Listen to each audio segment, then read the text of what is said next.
The programs described in this lesson use the methods of the graphics class to fill overlapping rectangular areas with color. You can draw lots of things into the same window, and whatever you draw last will appear on top of whatever you've drawn earlier. Knowing that makes it easy to have things overlap the way you want them to, like we're going to do here.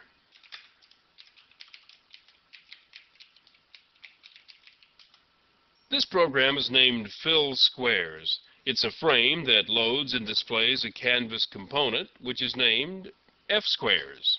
You've probably noticed that I keep referring to classes that extend the canvas class as being components.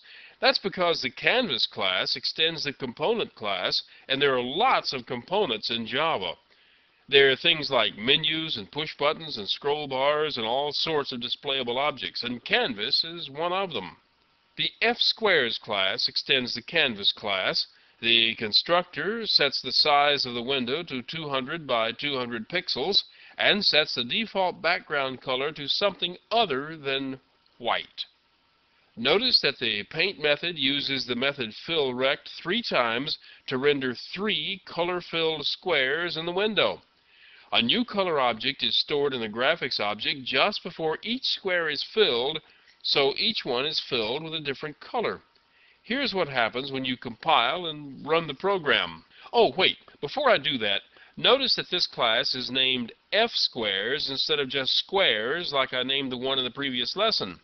The reason for this is that the compiler is going to produce a file named fsquares.class. If I had named the class squares, it would have produced a file named squares.class, just like in the previous lesson, and this new class file would have overwritten the other one. You must be very careful not to have 2 classes with the same name in the same directory, and it's certainly possible to do that accidentally. This can cause a very confusing bug that seems to go away every time you recompile things. Chasing a bug like that is like a dog chasing his tail. You can see it, but you can't quite get it.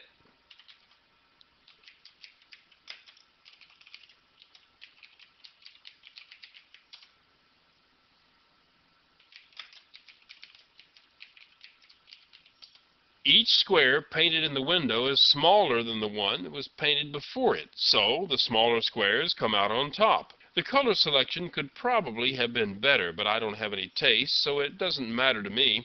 The background color, magenta, is the one that forms the frame color around the outside edge. The next square is yellow, then comes red, then at the center, the black square is painted on top and is the only one that is not partially obscured. Let's make a modification to this program so it uses rectangles instead of squares. It's easy to do because all we have to do is change some of the dimensions.